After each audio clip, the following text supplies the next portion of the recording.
Olá, eu sou a Vivi De Gaspari e eu quero apresentar para você a mini mochila dupla Sofia. Olha só que gracinha a mini mochila dupla Sofia.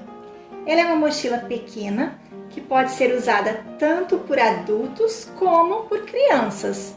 Possui a alça regulável, um bolso espaçoso aqui na parte da frente que pega todo o tamanho dessa frente da mochila.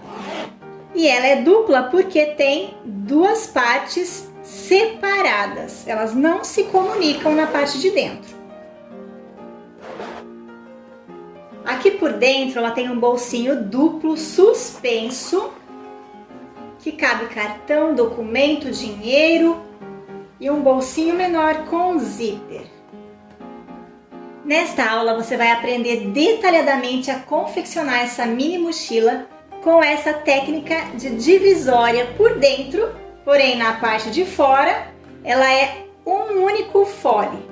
Aqui vamos utilizar técnicas de costura embutida e também acabamento com viés. Você vai aprender também a costurar o vivo e todas as demais técnicas sem complicações. Você pode fazer sua mini mochila tanto em tecido como em sintético. Espero você nessa aula!